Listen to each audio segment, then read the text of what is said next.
വേറെ ഒരു ഗുണവും കാണുന്നില്ല. വർത്തമാനപത്രം വായിക്കാറില്ലേ? അവിടെ ഒരു സ്റ്റേഷൻ വേണമെന്ന് പറഞ്ഞ് ആളുകൾ നിർബന്ധിച്ചുകൊണ്ടിരിക്കുന്നു. സ്റ്റേഷൻ ഉണ്ടാവും. ഒരിക്കൽ കോൺഗ്രസ് ഡൽഹിയിൽ വീണ്ടും വരട്ടെ. തിരിച്ചു വരുമോ? തീർച്ചയായും. അവർ വരില്ലെങ്കിൽ പിന്നെ ആരാണ് വരുക? ഭാരതത്തെ സ്വതന്ത്രമാക്കിയതാരാണ്? കോൺഗ്രസ് അല്ലേ? മറ്റാരാണ്? ആർക്കറിയാം. ഇവിടെ ഇവർ നിൽക്കട്ടെ, അവിടെ അവരും. നോക്കിക്കോ, ഷഹീദ് നകുൽ നഗർ സ്റ്റേഷൻ അവിടെ വരും. അതിനുള്ള അടുപ്പമില്ല, നഗരവുമായി യോജിക്കാൻ വഴിയില്ല എന്ന് പറഞ്ഞല്ലേ? റെയിൽവേ വഴിക്കല്ലേ എല്ലായിടത്തേക്കും യാത്ര. സ്റ്റേഷൻ വന്നാൽ കൽക്കത്തക്കെത്താൻ 1.5 മണിക്കൂർ വഴി മാത്രം. ഹൈവേയിൽ കൂടി ബസ്സുകൾ ഒന്നിനു പുറമെ ഒന്ന്. കൂടാതെ തടാകം മനോരമം എന്ന് പറയുന്നത് എന്തിനെയാണ്? ഗവൺമെന്റ് ഫിഷറിയൊക്കെ തുടങ്ങട്ടെ അവിടെ. പ്ലോട്ടായി നിലം വിറ്റുപോകും. ഞാൻ പറയട്ടെ തപൻ, മനുഷ്യന് ആളൊഴിഞ്ഞ സ്ഥലത്തേക്ക് പോകാനാണിഷ്ടം. ആർ ഡെവലപ്പ് ചെയ്യും? വസുന്ധര കമ്പനി. ഹൗസിംഗ് ഇന്നത്തെ ഒരു വലിയ പ്രശ്നമാണ്. കൽക്കത്തയിൽ ചെന്നാൽ കാണാം, ടോളിഗഞ്ചും യാദവപുരും മറ്റും ഗവൺമെന്റ് എത്ര വലിയ ടൗണുകളാക്കി. ഗോൾഫ് ഗ്രീൻ നോക്ക്. ഇപ്പോൾ ഗവൺമെന്റ് നിലം വാങ്ങി കൽക്കത്തയ്ക്ക് അടുത്ത് പുറത്ത് ഹൗസിംഗ് കോളനികൾ ഉണ്ടാക്കും. ആ കാറ്റ് ഇവിടെയും വീശും. ടൗണിലും നിലം വാങ്ങുമോ? സ്റ്റേഷൻ മൈതാനത്തിനപ്പുറത്ത് സർക്കാരിന്റെ ഭൂമിയുള്ളിടത്ത് സർക്കാർ തന്നെ കെട്ടിടം പണിയും.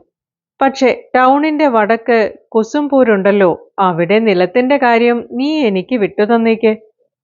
എനിക്കൊന്നും തന്നെ അറിയില്ല. എവിടെന്നറിയാൻ? തെറ്റിദ്ധരിക്കരുത്. നിലം, വീട് എന്നിവ ഉണ്ടെങ്കിൽ അവയുടെ വില മനുഷ്യന് ശരിക്കറിയാൻ കഴിയും. നിനക്ക് ഇവ ഉണ്ടായിരുന്നില്ല, അതിനാൽ അതിനെപ്പറ്റി അറിയില്ല. ഇനി നോക്ക്, നിന്റെ വിധിയിൽ എഴുതിയിട്ടുണ്ടെങ്കിൽ നിനക്കുമുണ്ടാകും. കഥാമൃതം എന്നെങ്കിലും വായിച്ചിട്ടുണ്ടോ? ഇല്ല, സമയം കിട്ടിയിട്ടില്ല. കഥാമൃതം എല്ലാവർക്കും വായിക്കാം. വായിച്ചു നോക്ക്. ഭഗവാൻ പറയുന്നു, പണം മണ്ണ്, മണ്ണ് പണം എന്ന്. ഭഗവാൻ, അദ്ദേഹം ഭഗവാനല്ല. ഇപ്പോൾ മണ്ണ് തൊട്ടാൽ പണമാണ്. ഈ പണിക്കിറങ്ങിയവരെല്ലാം ലക്ഷം ലക്ഷം സമ്പാദിക്കുന്നു. എങ്ങനെ കൽക്കത്തയിൽ വലിയ വീടുകൾ ഉയരുന്നു, ഫ്ലാറ്റുകൾ വിറ്റഴിയുന്നു. എന്റെ അളിയന്റെ ബന്ധു തലാപ്പാത്തർ തന്റെ 3 സഹോദരന്മാരും കൂടി മിഡിൽ ക്ലാസ് ബംഗാളികൾക്കു വേണ്ടി ഹൗസിംഗ് കോഓപ്പറേറ്റീവ് തുടങ്ങി. എത്ര വലിയ ആപ്പീസാണ് അവരുടെ. ഭവാനി അത്ര വിഡ്ഢിയാണെന്ന് വിചാരിക്കണ്ട. ഇപ്പോൾ അടിപിടി, അക്രമം, തട്ടിപ്പറിയേക്കാളൊക്കെ വ്യവസായത്തിലാണ് അധികം പണം. തപന് പറഞ്ഞാലോ എന്ന് തോന്നി. എങ്കിൽ എന്തിന് കള്ളുഷാപ്പും വേശ്യാലയവും വെച്ചുകൊണ്ടിരിക്കുന്നു? നിന്റെ പണി ലഹളയുണ്ടായാൽ അത് നിർത്തൽ ചെയ്യുക, തപൻ മനസ്സിൽ പറഞ്ഞു. അതിനിടവരാതിരുന്നാൽ നന്നായി. നിന്റെ കൂടെ ആരാണുണ്ടാവുക? ഗാഡോ. ഞാൻ നോക്കിയെടുത്തോളാം. വിശ്വസിക്കാവുന്നവനെ എടുക്കണം. ആരെയാണോ എടുക്കുന്നത് അവന് കമ്പനിയിൽ ഒരു പോസ്റ്റും കൊടുക്കണം. മോഹൻലാൽ പറഞ്ഞു തരും. മോഹൻലാൽ ബാബു തപന്റെ കൂടെ അത്രയ്ക്ക് അടുപ്പത്തോടു കൂടി ജോലി ചെയ്യാൻ ഇഷ്ടപ്പെടുമെന്ന് തപന് തോന്നിയില്ല. ദീനുബാബുവിന്റെ കൊലയ്ക്കു ശേഷം അദ്ദേഹം കുറച്ചു ദിവസം വളരെ കരുതലോടെയിരുന്നു. പിന്നീട് ഭവാനി ബാബുവുമായി ഒത്തുതീർപ്പിലെത്തി. സുധീൻ ബാബുവിന്റെ കൂടെയും ആയില്ലേ? രാഷ്ട്രീയത്തിൽ എന്ത് സംഭവിക്കും, എന്ത് സംഭവിക്കില്ല എന്ന് ആർക്ക് പറയാനാകും? രംഗീൻ കുറച്ചേറെ ചൊടിച്ചിരിക്കുകയാണ്. അതൊക്കെ തണുത്തോളും. തപൻ ടൈഗറിനോട് പറഞ്ഞു. നമ്മൾക്ക് ഒരിടത്തിരുന്ന് സംസാരിക്കേണ്ടിയിരിക്കുന്നു. നമ്മൾ ഒരുമിച്ച് പരസ്പരം അറിഞ്ഞു പെരുമാറാൻ കഴിയുന്നവരാണോ എന്നറിയണം. അത് മനസ്സിലാക്കിയിരിക്കേണ്ടത് അത്യാവശ്യമാണ്. അതിവിടെ വേണോ, അതോ ഏതെങ്കിലും ന്യൂട്രൽ സ്ഥലത്തോ? ഇപ്പോഴേ ന്യൂട്രലായ സ്ഥലം തേടണോ ടൈഗർ? ഇനിയും തമ്മിൽ രസക്കേടും യുദ്ധവും ഒന്നും ഉണ്ടായിട്ടില്ലല്ലോ. ഇവിടേക്ക് വരുമോ? പിന്നെ എവിടെ?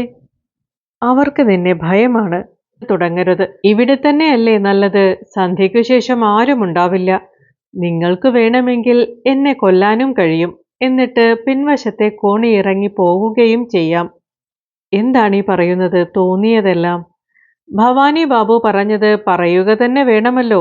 ഭവാനി ബാബുവിന് പറയാമായിരുന്നു. ശരി, അവരോട് പറയാം. തമ്മിൽ സംസാരിക്കുന്നതിനു മുമ്പ് ആരും അവരവരുടെ പണികൾ തുടങ്ങരുത്. എല്ലാവരുടെയും വിശ്വാസം നിന്റെ ഷെയറിൽ അധികം വീണിരിക്കുന്നു എന്നാണ്. തപൻ സ്വയം പറഞ്ഞു. എനിക്കൊന്നും വേണമെന്നില്ല, ഇനിയും ഒരു ചാൻസ് കിട്ടണം. എനിക്ക് ഞാനായി തന്നെ ഇവിടെ നിന്ന് പോകണം. ടൈഗറിനോട് പറഞ്ഞു. കഴിയുമെങ്കിൽ ഞാൻ ഇപ്പോൾ തന്നെ പോയേക്കാം ടൈഗർ. ടയർഡായി കഴിഞ്ഞോ? തോന്നുന്നു. പക്ഷേ ഞാൻ ഇനി എൻ്റെ അല്ലല്ലോ. നീ ഈ ലൈനിലേക്ക് വന്നത് തന്നെ ആശ്ചര്യം. ഇല്ല, മറ്റൊന്നുമാകുമായിരുന്നില്ല. മറ്റൊരുവിധ പരിണാമവും തപനുണ്ടാകുമായിരുന്നില്ല. കോപം, എരിയുന്ന തീക്ക് സമമായ കോപം തപനെ എരിച്ചുകൊണ്ടിരിക്കുകയായിരുന്നു. രക്ഷപ്പെടാൻ ഇത്തിരി സ്ഥലം തേടി, കാലുകുത്താൻ ഇത്തിരി മണ്ണ് തേടി അവസാനം ഈ പരിണാമം സംഭവിച്ചു. അവരോട് പറയാം. എവിടെയാണുണ്ടാവുക? ഭവാനി ചേട്ടന്റെ വീട്ടിൽ. മറ്റെവിടെ? എങ്കിൽ കാണാം. വേഗമാവട്ടെ, അത്യാവശ്യമാണ്. രംഗീൻ ഇപ്പോഴും വൈരം വെച്ചുകൊണ്ടിരിക്കുകയാണോ? കുറച്ചുണ്ടാവില്ലേ? പബ്ലിക്കിന്റെ മുന്നിൽ ഇൻസൾട്ട് ആയില്ലേ? പക്ഷേ സ്റ്റേഷനിൽ ചെന്ന് നമ്മളുടെ ഉദ്ദേശം അറിയിച്ചതും ആസ്പത്രിയിൽ നിന്ന് അവനെ നേരെ വീട്ടിലെത്തിക്കാൻ പറഞ്ഞതും വളരെ വലിയ കാര്യമാണ് ബോസ്. പോലീസ് നമ്മളുടെ കൂട്ടരെയും ഹരാസ് ചെയ്യുക, അത് ഞാൻ നോക്കിയിരിക്കയോ? അതുകൊണ്ടല്ലേ ബോസ് എന്ന് പറയുന്നത്. ബോസ് അല്ലാതെ മറ്റാരാണ് ഞങ്ങളെപ്പറ്റി ചിന്തിക്കാൻ? ഭവാനി ചേട്ടൻ എന്നെ സ്റ്റേഷനിൽ നിന്ന് വിടുവിച്ചിട്ടുണ്ട്. ദീനുബാബു മലയനെ അന്ന്. അതെ, ചമ്പകന്റെ കാര്യത്തിൽ. ടൈഗർ ഒന്നും പറഞ്ഞില്ല. തപൻ കൈ ചുരുട്ടി മുഷ്ടിയാക്കി പിടിച്ചു. നിന്റെ ഫ്രണ്ട് നല്ലവനാണ്. ടൗണിൽ ഇനി നക്സലുകളില്ലേ? അല്ലെങ്കിൽ മലയൻ തികച്ചും ഭയന്നു പോയിരുന്നു. അതെ, പോലീസ് ഷെൽട്ടർ തന്നെയാണ് കൊടുക്കുന്നത്. ഈ ഒരു കാര്യം ഓർക്കുമ്പോൾ ദീനുവിനെ കൊന്നതിലുള്ള അപരാധബോധം കുറച്ചു നേരത്തേക്ക് ഒന്ന് കുറയുന്നതായി തപന് തോന്നും. ഭരതൻ, ദീനു, ഇറാനി എന്നിവർ മനസ്സിൽ ഭാരം വർദ്ധിപ്പിച്ചുകൊണ്ടിരിക്കുകയാണ്. പോകാം, നമുക്ക് പോകാം. വീട് നല്ലത് കിട്ടി. പക്ഷേ സേഫ്റ്റി കുറവാണ്. ഒറ്റയ്ക്ക് താമസിക്കില്ലല്ലോ. നിങ്ങൾ എന്തു ചെയ്യുന്നു? എവിടെ? ഞാനും മലയനും ധാനുവുമൊക്കെ ഭവാനി ചേട്ടന്റെ വീട്ടിൽ തന്നെയാണ്. രംഗീൻ? ബസ്തിയിൽ തന്നെ, 3-ാം നമ്പർ. കല്യാണം കഴിച്ചിട്ടുണ്ടോ? ഒന്നുണ്ട് കൂടെ. അവളുടെ ആദ്യത്തെ ഭർത്താവിൽ നിന്നുള്ള ഒരു മകളുമുണ്ട്. രംഗീൻ ചാവും. എന്തുകൊണ്ട്? അവളുടെ ഭർത്താവ് ജയിലിലാണ്. അന്ന് റെയിൽവേയുടെ അടുത്ത് വെച്ച് വഴക്കിട്ട് കാലോവിനെ കൊന്നില്ലേ? ഓ, ആ ഗജ്ജുവാണോ? അതെ അതെ, ഗജ്ജു കുറച്ചു കൊല്ലം കഴിഞ്ഞാൽ പുറത്തു വരും. സുഖക്കേടാണെന്നും പറഞ്ഞ് വീണ്ടും വീണ്ടും അപ്പീൽ കൊടുക്കുന്നുണ്ട്. 7 കൊല്ലത്തേക്കാണ് വിധി. 4 കഴിഞ്ഞു. അവൻ എപ്പോൾ വേണമെങ്കിലും വരാം. ഭാര്യ, കുട്ടി, വീട് എല്ലാം രംഗീനായി വിട്ടുകൊടുക്കുമോ? ഇപ്പോഴും അവൻ അവൾക്ക് കാശൊന്നും കൊടുക്കുന്നില്ല. മകൾ എന്നോട് പറയാൻ വന്നിരുന്നു. ഞാൻ അവളെ ഓടിച്ചു. രംഗീനോട് സംസാരിച്ച് ഒത്തുതീർപ്പിലെത്തുകയാണ് നല്ലത്. അവൻ തനി കേടിയാണ്. മറ്റൊരുവന്റെ പെണ്ണ് താമസിക്കുന്ന വീട് സ്വന്തമാക്കി അവിടേക്ക് വേറെ പെണ്ണിനെയും കൊണ്ടുവരും. ഇതിനൊക്കെ ആരാണ് തീരുമാനമുണ്ടാക്കാൻ? അവൻ ദേവിക്ക് ബലിയാവുകയേ ഉള്ളൂ. 3-ാം നമ്പർ അറിയില്ലേ സ്ഥലം എന്താണെന്ന്? വല്ലാത്ത സ്ഥലമാണ്. എന്നും അവിടെ ഇൻഫൈറ്റ് നടന്നുകൊണ്ടിരിക്കും. തൊഴിലാളികളുടെ കോൺട്രാക്ടർ സാവു അവിടെ തന്നെയല്ലേ ഇരിപ്പ്? പോകാം, നമുക്കിറങ്ങാം. കോണിയിറങ്ങുമ്പോൾ ടൈഗർ പറഞ്ഞു. എങ്ങനെ ഇവിടെ താമസിക്കും? ഞാനാണെങ്കിൽ പിശാചുക്കളെ ഭയന്ന് ചത്തുപോകും. നിനക്ക് ഭൂതം, പിശാച് ഇവയെ പേടിയുണ്ടോ? നല്ല പോലെ. എനിക്കൊരു ഏലസ് രേണു ചേട്ടത്തിയമ്മ കൊണ്ടുതന്നിട്ടുണ്ട്. അത് കൂടെയുള്ളിടത്തോളം ഒരബദ്ധം വരില്ല. ഭൂതവും പിശാചും ഒന്നുമില്ല ടൈഗർ. മരിച്ച മനുഷ്യന് ഒരു കഴിവുമില്ല. എന്തായി പറയണേ? എനിക്ക് സ്വയം അറിയാം. അതുമല്ല, ദീനുബാബുവിന്റെ ഭാര്യ എന്നും പൂജയും മറ്റും ചെയ്യാറുള്ളതല്ലേ. അതൊക്കെ നിന്നുപോയില്ലേ? ഭവാനി ബാബുവിന്റെ വീട്ടിലാണെങ്കിൽ മാസശമ്പളം കൊടുക്കുന്ന പുരോഹിതൻ വന്ന് എന്നും മണി കിലുക്കി പൂവും വെള്ളവുമൊക്കെ ഇട്ട് തളിച്ചും പോകും. എല്ലാ വിധത്തിലും അതൊരു ക്രൂര മനുഷ്യൻ തന്നെ. ഈ ശുകുബാബുവിനെയും സൂക്ഷിക്കണം കേട്ടോ. അയാളെയും? അയാൾ ഭൂമി, നിലം എന്നീ കാര്യങ്ങളെക്കുറിച്ചുള്ള സകല കോടതിയും കേസുകളും അരച്ചു കലക്കി കുടിച്ചവനാണ്. എപ്പോൾ വേണമെങ്കിലും 100 വർഷം പഴകിയ ആധാരക്കെട്ടുകളും മറ്റും കൊണ്ട് ഹാജരാകാൻ സമർത്ഥനാണ്. നോക്കാം. എല്ലാം ഒരു തരം യുദ്ധം. വഴി നടന്നുകൊണ്ടിരിക്കെ തപൻ ചിന്തിച്ചു. ഇനിയൊരു മോട്ടോർ സൈക്കിൾ വാങ്ങണം. കൂടുതൽ മൊബിലിറ്റി ഉണ്ടാകും. ഉടനെ ഓർത്തു, ഇനിയിപ്പോൾ വീട്ടിൽ പോക്കെന്നതുമില്ല, പോകാൻ പറ്റിയ ഒരു സ്ഥലവുമില്ല. ഈ സ്ഥിതി വല്ലാതെ അസഹനീയമായി തീരും. വീട്ടിൽ ചെന്നപ്പോൾ അമ്മ പറഞ്ഞു, സബൂജി വന്നിരുന്നു. എന്തിന്? നിന്നോട് എന്തോ പറയാൻ. അവനെ ഇവിടേക്ക് വരുത്തേണ്ട, വരരുതെന്ന് പറയൂ. ഞാൻ അവനെ ചെന്നു കണ്ടുകൊള്ളാമെന്ന് പറഞ്ഞാൽ മതി. അവനെ ഒന്നും ചെയ്യല്ലേ. അവനെ? സബൂജിനെ? എന്തു ചെയ്യാൻ?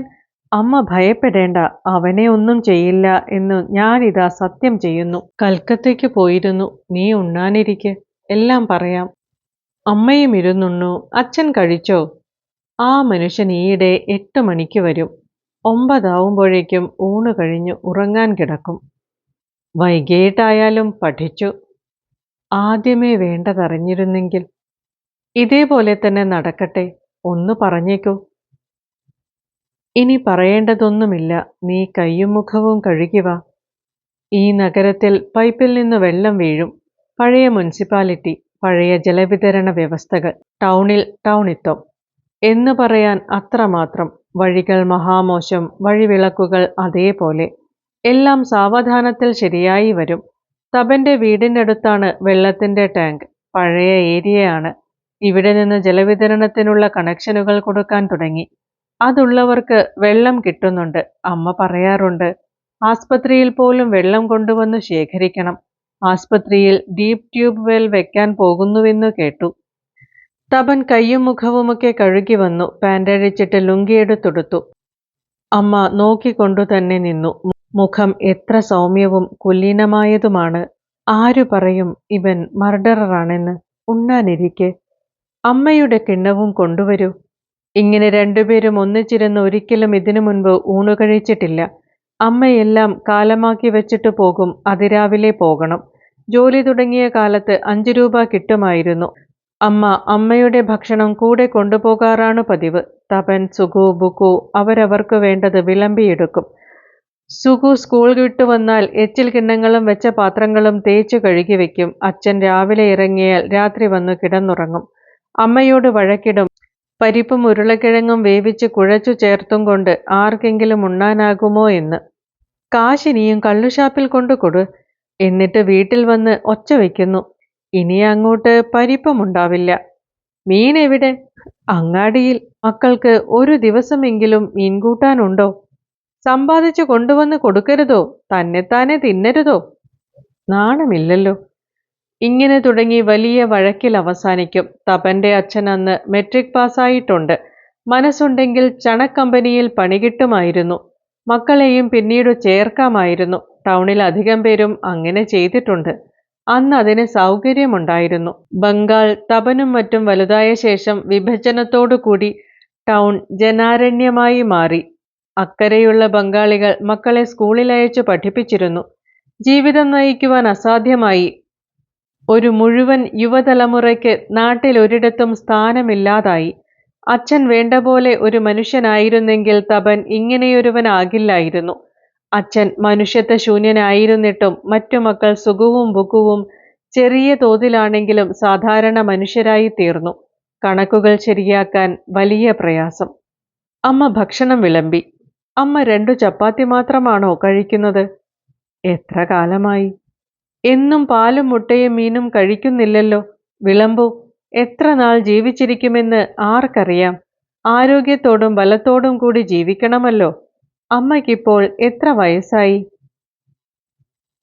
നിന്നേക്കാൾ 20 വയസ്സ് കൂടും. കണക്കുകൂട്ടി നോക്ക്. 50 കൂടി ആയിട്ടില്ല. വെറും 48. നീ വിചാരപ്പെടേണ്ട. ഞാൻ കഴിച്ചോളാം, ഉണ്ടോളാം. ഞാൻ എന്നും ഉണ്ണാൻ വരില്ലല്ലോ. വീട്ടുകാര്യങ്ങൾ അമ്മ ശ്രദ്ധിക്കണം. ആളെ നിർത്തി സാമാനങ്ങൾ വാങ്ങിപ്പിച്ചു കൊണ്ടുവരൂ. നല്ല പോലെ ഭക്ഷണം കഴിക്കൂ. അമ്മ നിശബ്ദയായി ദീർഘശ്വാസം വിട്ടു. എല്ലാം ചെയ്യാം. നീ ശ്രദ്ധിച്ചു നടക്ക്. എന്നെക്കുറിച്ച് വിഷമിക്കേണ്ട. നല്ല പോലെ തന്നെ കഴിയും. എൻ്റെ മനസ്സിൽ അറിയാം. ഈ ടൗണിൽ എൻ്റെ അമ്മ ആയതുകൊണ്ട് എല്ലാവരും അമ്മയെ ഒരു പ്രത്യേക ദൃഷ്ടിയോടെ നോക്കിയേക്കാം. ഞാൻ നോക്കട്ടെ. അമ്മയ്ക്ക് പ്രത്യേകമായി എന്തെങ്കിലും ഒരു വ്യവസ്ഥ ചെയ്യാൻ നോക്കാം. സമയമായാൽ അറിയിക്കാം. സുഖവും ബുക്കുവും ഒന്ന് അന്വേഷിക്കട്ടെ. സൗകര്യത്തിനൊരു വീട് കിട്ടിയാൽ അത് അമ്മയുടെ പേരിൽ വാങ്ങിക്കാം. അവരോട് പറയൂ, അമ്മയുടെ എല്ലാം അവർക്കു തന്നെ. പറയാം. ഒരു കാര്യം. എന്താ? രേവയ്ക്ക് സുഖമാണെന്ന് സബുജി വന്നപ്പോൾ പറഞ്ഞു. എവിടെയാണെന്നു പറഞ്ഞില്ല. കാജലിന്റെ അനുജത്തി ഗൗരിയുടെ വീട്ടിലാണ്. വീട് അവർ കൊടുക്കും. സൗരഭും കാജലിന്റെ അനുജത്തി ഗൗരിയുടെ വീട്ടിലാണ്. വീട് അവർ കൊടുക്കും. സൗരഭും സ്വാതിയും പോയിരുന്നു. അവർ ചിലരെല്ലാം ഒന്നിച്ച് ഊണും കഴിച്ചത്രേ. ഗൗരി രേവയെ എന്തിന്റെയോ ഒരു ട്രെയിനിങ് ചേർക്കാൻ കൊണ്ടുപോകുന്നു. നല്ല വർത്തമാനങ്ങൾ. രേവയ്ക്ക് വേണ്ടി ഒന്നും തന്നെ ചെയ്യാൻ കഴിഞ്ഞില്ല. എന്നാലും സൗരഭ് ചെയ്തുവല്ലോ. ചെയ്യുകയില്ലേ? അവർ മനുഷ്യരല്ലേ? ഞാനിങ്ങനെ ഒരമാനുഷനായി. രേവയുടെ പേര് പോലും പറയാനാവില്ല. നാവുകൊണ്ട് പറഞ്ഞില്ലെങ്കിൽ എന്താ? വിചാരമുണ്ടല്ലോ. രേവയുടെയോ ശ്യാമളിന്റെയോ പേര് പറയാൻ പോലും എനിക്ക് അർഹതയുണ്ടോ അമ്മേ? ഇനിയും മറ്റൊരു കറിയും കൂടി. നിനക്കിഷ്ടമുള്ളതാണ്. പരിപ്പ് വത്തൽ. ഉരുളക്കിഴങ്ങും പരിപ്പ് വത്തലും ചേർത്തത്. അമ്മേ, അമ്മയുടെ വീട്ടുകാർ സംസ്കാരവും പഠിപ്പുമുള്ളവരായിരുന്നു എന്ന് തോന്നുന്നു. അമ്മയുടെ പെരുമാറ്റം കണ്ടിട്ട് അങ്ങനെ വിചാരിക്കുന്നു. ആയിരുന്നു. എനിക്ക് അവരുടെ മാനം കാക്കാനായില്ല. സ്വന്തം ജീവിതവും. എന്തിനി പറയുന്നു? പഠിച്ചിരുന്നോ? 5ാം ക്ലാസ്. അമ്മ മരിച്ചപ്പോൾ വീട്ടുഭാരം നോക്കണമായിരുന്നു. അതൊക്കെ പോട്ടെ, എണീക്കാം. സബുജിനോട് ഞാൻ സംസാരിച്ചോളാം. അവനെക്കുറിച്ച് ഒരു ഭയവും വേണ്ട. എന്റെ ഭയം അത്രയും നിന്നെക്കുറിച്ചാണ്. ഇപ്പോൾ തന്നെ അത്ര ഭയപ്പെടാനൊന്നുമില്ല. അമ്മ വീണ്ടും മൗനത്തിലായി. കൊലയാളിയുടെ അമ്മ എന്ന നിലയിൽ ഒരേ ടൗണിൽ ജീവിക്കുകയും പുറത്തിറങ്ങി നടക്കുകയും വളരെ വിഷമമായിരിക്കും. തപൻ പറഞ്ഞു. അമ്മ വിഷമിക്കണ്ട. മറ്റെവിടെയെങ്കിലും അമ്മയ്ക്കൊരു വീടുണ്ടാക്കിത്തരാനാകുമോ എന്ന് നോക്കട്ടെ. ഞാനില്ലാത്തിടത്ത്, ഞാൻ ഒരു ആക്ഷനും നടത്താത്തിടത്ത്. ഒരുപക്ഷെ അവിടെ അമ്മയ്ക്ക് സുഖമായി ശ്വാസം മുട്ടാതെ ജീവിക്കാനാകും. അമ്മ എച്ചിലെടുത്ത് എണീറ്റുപോയി. രാത്രി ഉറങ്ങാൻ കിടക്കുന്നതിനു മുൻപ് കൊതുകുവല തിരുകുന്ന സമയത്ത് എന്തോ തപന്റെ കൈമേൽ തൊട്ടു. ഒരു റോസ് നിറത്തിലുള്ള കടലാസ് പൊതി. കൂവളത്തിന്റെ ഇല. ചെമ്പരത്തിപ്പൂവിന്റെ ഇതൾ. കൂവളത്തിലയിൽ സിന്ദൂരം. ഈ കടലാസും അതിന്റെ മുകളിൽ മാ താര പ്രസിൽ അച്ചടിച്ച വാക്കുകളും തപന് കുട്ടിക്കാലം മുതൽക്കേ പരിചയമുള്ളതാണ്. സങ്കട കാളി സ്മരേ നിത്യം ഭയത്രാസ വിനാശിനി. ശനിയാഴ്ചയും ചൊവ്വാഴ്ചയും ഭക്തിയോടെ ദേവിക്ക് പൂജയും ദാനവും ചെയ്താൽ പ്രാണരക്ഷയ്ക്ക് നല്ലതാണ്. രോഗഭയം, ക്ഷതിഭയം, 64 തരം വിപദാശങ്കകൾ എന്നിവ ഇല്ലാതാകും. ദേവി സ്തുതിയുടെ പുസ്തകങ്ങൾ വാങ്ങിക്കുക.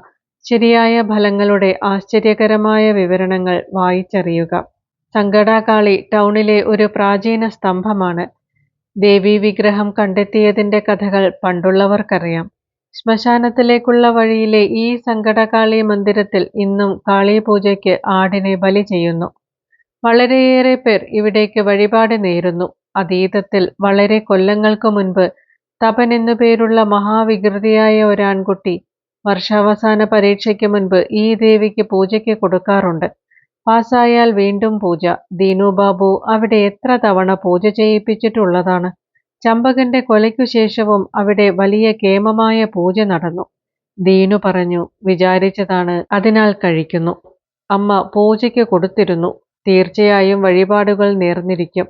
തപന്റെ നെഞ്ചത്ത് ആരോ ഇടിച്ച പോലെ. മകനോട് പറയാൻ അമ്മയ്ക്ക് ധൈര്യമുണ്ടായില്ല. അതുകൊണ്ട് തലഭാഗത്ത് കിടക്കച്ചുവട്ടിൽ വെച്ചു. സങ്കടകാളിക്ക് എന്തു ചെയ്യാനാകും അമ്മേ? അമ്മയെ കെട്ടിപ്പിടിച്ച് ആശ്വസിപ്പിക്കണമെന്ന് തപൻ മോഹിച്ചു.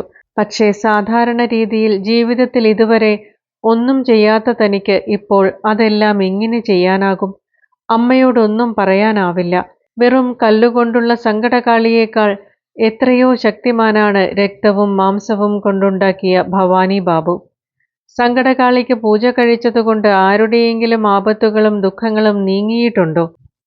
ഇപ്പോൾ വല്ലാത്ത ആപത്തു സമയമാണമ്മേ, വല്ലാത്ത ആപൽ സന്ധി. എന്നാലും അമ്മയുടെ കൈകൾ കൊണ്ടുവച്ച പൂവിന്റെ പൊതി വെച്ചിരുന്നിടത്തേക്കു തന്നെ തിരുകി വെച്ചു. അമ്മയുടെ കണ്ണുകളിൽ എന്നും കാണുന്ന ഉദ്വേഗം, കാതരദൃഷ്ടി. ഈ പൂവ് എല്ലാം ചേർന്ന് തപനെ ദുർബലനാക്കുകയാണ്. ദുർബലനായാൽ തപനിപ്പോൾ ഒന്നും സാധ്യമാവില്ല. അതിനാൽ ആവുന്നതും വേഗം വീട് വിട്ടു പോകണം. തപൻ കസേരയിലിരിക്കെയായിരുന്നു മലയൻ, ടൈഗർ, രംഗീൻ, ധാനു, രവി എന്നിവർ കട്ടിലിലും മറ്റു കസേരകളിലുമായി ഇരിക്കുന്നു.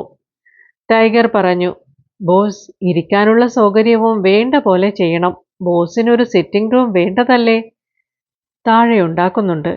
ഇത്ര സിമ്പിൾ മുറിയോ? എന്താ മിഷനിലാണോ വളർന്നത് വലുതായത്? മനുഷ്യനായി വളർന്നു വലുതാവാനായോ? അതൊക്കെ നിർത്താം, കാര്യം പറയൂ. രാഷ്ട്രീയം മാറിയെന്ന മുഖകാര്യം മനസ്സിലാക്കണം. ഇനി പണ്ടത്തെ നിയമമനുസരിച്ച് നടക്കില്ല. ധാനു പറഞ്ഞു. ഇവർ എല്ലാം മാറ്റുമോ? അവർ നമ്മളിൽ സന്തുഷ്ടരല്ല.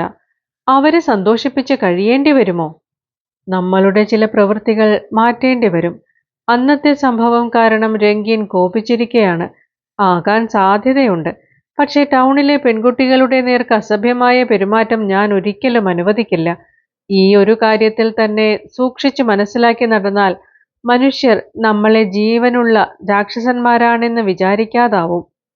പിന്നെ എന്താ? പറയാം പറയാം മലയ. നിങ്ങളുടെ വ്യക്തിഗതമായ കാര്യങ്ങളെക്കുറിച്ച് എനിക്ക് സംസാരിക്കണമെന്നില്ല. പക്ഷേ പീഡികകളിൽ അധികാരത്തോടെ ചെന്ന് വേണ്ടത് എടുത്തുകൊണ്ടു പോകൽ, ഒന്ന് പറഞ്ഞ് രണ്ടാം വാക്കിനെ അടിപിടി, ഇത് രണ്ടും പാടില്ല. നമ്മൾ സന്യാസിമാരാകണോ? നിങ്ങൾ നിങ്ങളായിരിക്കണം. ഇത് ഭവാനി ചേട്ടൻ പറഞ്ഞതാണ്. ടൈഗറിനറിയാം. ചുരുങ്ങിയത് 6 മദ്യഷാപ്പെങ്കിലും നിർത്തലാക്കണം. ഹരിജനങ്ങൾ താമസിക്കുന്നിടത്തെ 2 എണ്ണം, അങ്ങാടിക്കടുത്തുള്ള 1 എണ്ണം, ആസ്പത്രിക്കടുത്തുള്ള 1, പിന്നെ 2 എണ്ണം നിങ്ങൾക്ക് തോന്നുന്നിടത്തും. അതുകൊണ്ടെന്തുണ്ടാവും? പൊതുജനങ്ങളുടെ മുമ്പിൽ വച്ച് അവ അടപ്പിക്കാൻ കഴിഞ്ഞാൽ അവർക്ക് സന്തോഷമാവും. തീർത്ഥനും കൂട്ടരും ആഗ്രഹിക്കുന്നതും അതാണല്ലോ. നമ്മൾക്കെന്തുണ്ട് പിന്നെ? വാറ്റുചാരായവും കള്ളുമുണ്ടാക്ക്. അത് വേണ്ടിടത്തേക്ക് എത്തിക്ക്. അങ്ങാടി വളരെ വലുതല്ലേ. അസൗകര്യം എന്താണ്? ഹരിജനങ്ങളുടെ ബസ്തി. ആർക്കതിൻ്റെ ലഹരിയുണ്ടോ അവരൊക്കെ കഴിച്ചോളും. കഴിക്കാനെത്തും. പറയുന്നത് എന്താണെന്ന് വച്ചാൽ നമ്മുടെ പെരുമാറ്റത്തിൽ വ്യത്യാസം വരുത്തണം. കുഴപ്പങ്ങൾ ഇതിനു ശേഷവും ഉണ്ടാകാം, ഇല്ലേ? ഉണ്ടായെങ്കിൽ ഞാൻ നോക്കിക്കൊള്ളാം. പറഞ്ഞ പോലെ കാര്യങ്ങൾ നടന്നാൽ കുഴപ്പമെന്തിന്? അല്ലാതെന്താ?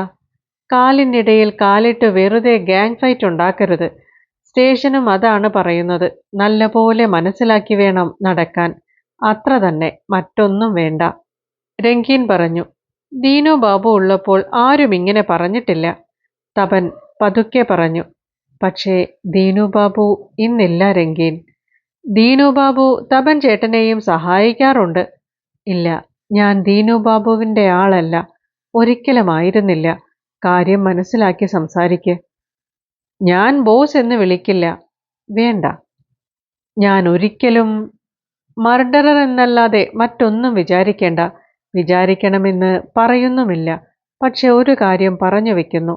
മർഡർ ചെയ്യും കൊലയാളി, കൊല ചെയ്യും. ഇന്നല്ല, അതിനുള്ള അവസരം വരുമ്പോൾ ബാക്കി പറയാം. തീർച്ചയായും. കേൾക്കാൻ പറ്റിയതാണെങ്കിൽ കേൾക്കാം. ടൈഗർ ചോദിച്ചു. എല്ലാം പറഞ്ഞു തീർന്നു? ഓവ്.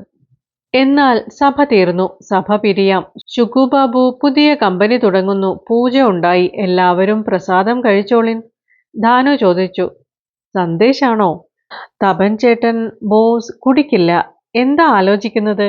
ഇന്നു ഞാൻ എല്ലാവർക്കും തരാം മിലിട്ടറി റം. ഒരു കാര്യം നെഞ്ചത്തു കൈവച്ച് പറയുന്നു. ഭവാനി ചേട്ടനായാലും ദീനു ചേട്ടനായാലും ഇത്ര അടുപ്പത്തോടെ നിങ്ങളോട് അവരൊന്നും സംസാരിച്ചിട്ടില്ല. മലയൻ പറഞ്ഞു. മതി മതി. ഞാൻ എന്താ പറയുന്നതെന്ന് വച്ചാൽ തപൻ ഇവിടെ ഒറ്റയ്ക്ക് താമസിക്കുന്നത് ശരിയല്ല. എല്ലാ വ്യവസ്ഥകളും ഉണ്ടാകും. ധൃതിപ്പെടാതിരിക്കെ. എന്നാണ് ഷിഫ്റ്റ് ചെയ്യുന്നത്? ഇങ്ങോട്ട് വന്നാൽ മതിയല്ലോ. ടൈഗർ എല്ലാവർക്കും വെള്ളം കൊണ്ടുവന്ന് കൊടുത്തു. എല്ലാവരും കുടിച്ചു. പിന്നെ അവരെല്ലാം ഇറങ്ങിപ്പോയി. തപൻ മുറിയടച്ചിറങ്ങി വന്ന് കെയർടേക്കറോട് പറഞ്ഞു. ഞാൻ പോകുന്നു. പിൻഭാഗം അടച്ചില്ലേ? അടച്ചു.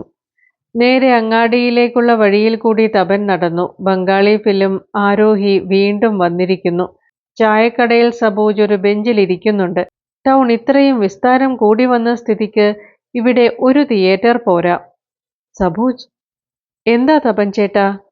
എണീറ്റ് വാ, സംസാരിക്കാനുണ്ട്. സബൂജ് അത്യന്തം വിവശഭാവത്തിൽ യന്ത്രചാലിത തുല്യം കൂടെ വന്നു. പോകാം, നമുക്ക് പാർക്കിലിരിക്കാം. അങ്ങാടിയിലെ ഒഴിഞ്ഞ ഭാഗത്ത് കുറച്ച് സ്ഥലത്ത് കല്ലും പൊടിയും കടലാസു കഷണങ്ങളും വൃത്തികേടുകളും നിറഞ്ഞ സ്ഥലം. നന്ദബാബു ഇവിടെ പാർക്കുണ്ടാക്കണമെന്ന് പറഞ്ഞു. പാർക്കുണ്ടായില്ല. എന്നാലും ഈ സ്ഥലത്തിന് പാർക്ക് എന്നെല്ലാവരും പേരിട്ടു. വല്ലാത്ത വൃത്തികേട്. കുറച്ച് പബ്ലിക്കായ സ്ഥലത്തിരിക്കാം, അല്ലെങ്കിൽ നീ ഭയപ്പെടും. വരൂ. അവൻ മൈതാനത്തിന്റെ നടുവിൽ ചെന്നിരുന്നു. ഇതൊരു നല്ല പാർക്കായിരുന്നെങ്കിൽ എന്തു നന്നായിരുന്നു. ആര് ചെയ്യും തപൻചേട്ടാ? ആരെങ്കിലും ഈ ടൗണിനെ സ്നേഹിക്കുന്നുണ്ടോ? എന്ത് പറയാനാണ് നീ വീട്ടിൽ പോയിരുന്നത്? എനിക്കൊരു ജോലി വേണം തപൻചേട്ടാ. എൻ്റെ അടുത്തോ? പഠിപ്പാണെങ്കിലില്ല. ലോഫറായി നടക്കുകയല്ലേ. എന്തു ചെയ്യാം? വീട്ടിൽ അമ്മയുടെ ശകാരം. ചേട്ടനെ നോക്കൂ, എന്നെയും നോക്കൂ. ടിക്കറ്റ് ബ്ലാക്കിൽ വിറ്റ് എത്ര കാശുണ്ടാക്കാനാവും? തീർത്ഥനോട് പറഞ്ഞു നോക്ക്. അവൻ സുധീൻ ബാബുവിനോട് പറഞ്ഞ് നിന്നെ എവിടെയെങ്കിലും ആക്കി തന്നേക്കും. തീർത്ഥേട്ടനോ? ചേട്ടൻ വിപരീത പക്ഷത്തല്ലേ രാഷ്ട്രീയത്തിൽ. ചേട്ടനോട് തന്നെ ഞാനിതേവരെ സംസാരിച്ചിട്ടില്ല. ജയിലിൽ നിന്ന് വന്നിട്ടിതേവരെ ഹോംഗാർഡിന് ആളുകളെ എടുക്കുന്നുണ്ട്. അതിന് ക്യാരക്ടർ സർട്ടിഫിക്കറ്റ് വേണം. എനിക്കാര് തരും? പറയൂ. ചേട്ടനോട് പറഞ്ഞില്ലേ? ചേട്ടൻ എന്തു ചെയ്യാൻ കഴിയും? ചേട്ടൻ സ്വയം. നിനക്കെന്തു ചെയ്യാനാവും? മുഖം വല്ലാതായല്ലോ. നിങ്ങൾ ഇത്ര വലിയ കമ്പനി തുടങ്ങി. നിന്നെപ്പോലെ എത്ര പേരുണ്ട് സബോജ്? ഒരുപാടുണ്ട്. അതല്ല, വിശ്വസിക്കാവുന്നവരായി. എൻ്റെ 7-8 ആത്മാർത്ഥ സ്നേഹിതന്മാരുണ്ട്. മദ്യപിക്കാറില്ലല്ലോ? ഇല്ലില്ല. അയ്യയ്യേ, നീ എങ്ങനെ കഴിയുന്നു? കഴിയുന്നതെവിടെ? നോക്കാം സബോജ്.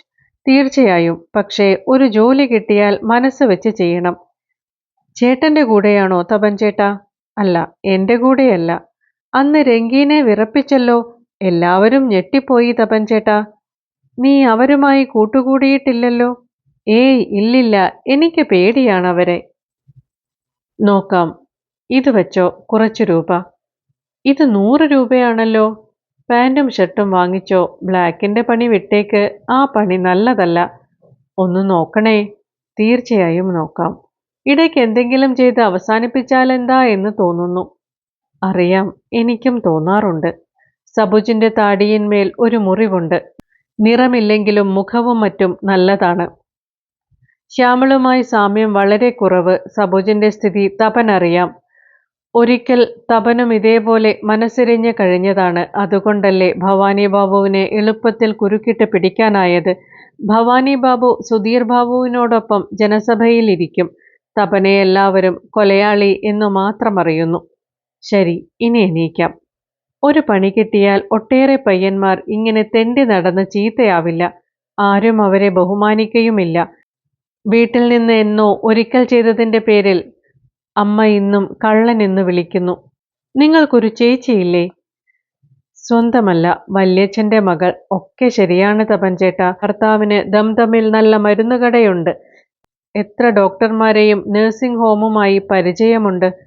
അമ്മയും പറഞ്ഞു എനിക്കൊരു ജോലിക്ക് ശ്രമിക്കാൻ. പീടിക അടിച്ച് വൃത്തിയാക്കലും പൊടി തുടക്കലും ആയാലും മതി എന്ന് ചേച്ചിയോട് ഞാൻ പറഞ്ഞു. ചേച്ചി എന്നോട് എന്താ പറഞ്ഞേ? സ്വഭാവം എങ്ങനെയാണെന്ന് എനിക്കറിയത്തില്ലേ എന്ന്. ഞാൻ പീടികയിൽ നിന്ന് കട്ടെടുക്കുമെന്ന്. അവരുടെ കാര്യമൊക്കെ വിട്ടേക്കൂ. ചേട്ടൻ രാഷ്ട്രീയം തുടങ്ങിയതോടെ ഈ വശത്തേക്ക് നോട്ടമില്ല. വീടെങ്ങനെ കഴിയുന്നു?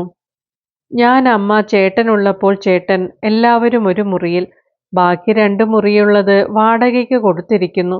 ഒരു മാവുണ്ട്. അതിൻ്റെ ചുവട്ടിൽ ഒരാൾക്ക് വെറ്റിലയും മറ്റും വിൽക്കുന്ന കട വയ്ക്കാൻ കൊടുത്തു. വളരെ ബുദ്ധിമുട്ടി കഴിയുന്നു. അമ്മ സ്കൂളിലെ പെൺകുട്ടികളെ കൊണ്ടുപോയി കൊണ്ടുവരുന്ന ജോലി ചെയ്യുന്നുണ്ട്. നടക്ക്, രാത്രിയാവുന്നു. ഞാൻ നിന്നെ നോക്കിക്കൊള്ളാം. നിന്റെ അമ്മയും ചേട്ടനും വിരോധം പറയില്ലല്ലോ? നീ എൻ്റെ കൂടെ